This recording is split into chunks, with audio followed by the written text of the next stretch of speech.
At the outset of the formulation of our polity, about over 10 years now, we thought it was helpful to articulate, along with that polity, really to frame that polity, certain convictions that characterize us. Convictions we affirm together, convictions that we seek to promote.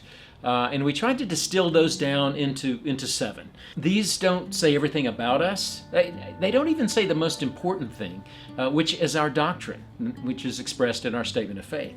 But they do express certain key convictions that we hold dear. And because it does, it gives to those outside of sovereign grace and people who would be curious about sovereign grace a summary view of some of our beliefs and practices, some of our core beliefs and practices.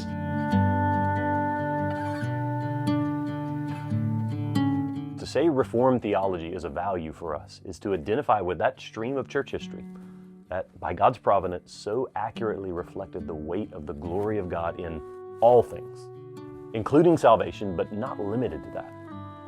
We affirm this because this is part of how we remain fundamentally God-centered. When we say we value Reformed theology, we mean the sovereignty and supremacy of God in creation, providence, election, salvation, all things. And Reformed theology is the theological heritage that has taught us to articulate those truths with the saints of every age.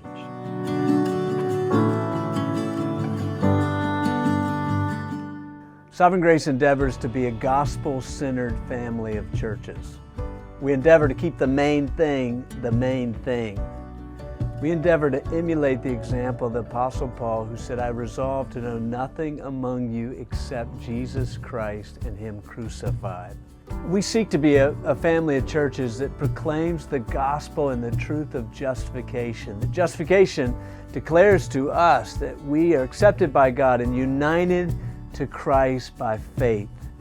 And the gospel, this gospel, is not merely the A, B, C's of the Christian life. It's the A to Z of the Christian life. It's everything of the Christian life.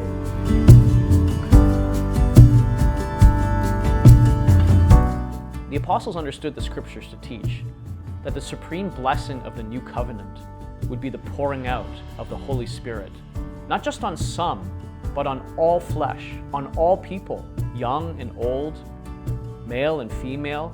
Even the lowliest and weakest of God's servants would receive the pouring out of the Spirit. And one of the predominant signs of the presence of the Spirit would be the bestowal of His gifts. This is why we are continuationists in sovereign grace. It's not just because it's part of our legacy or heritage or because we have had encouraging experiences with them. No, it's ultimately because we believe that the scriptures teach that this is one of the primary blessings of the new covenant age. The spiritual gifts are meant to be present in this present gospel age for the good of the church, the advance of the gospel, and for the glory of God's name.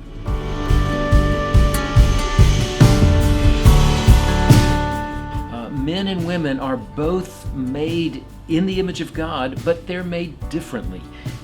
They each image God in different ways. And so the teaching about manhood and womanhood and the teaching about how we relate to each other and how we function as men and women, those teachings are given to us for our blessing and our joy and our flourishing.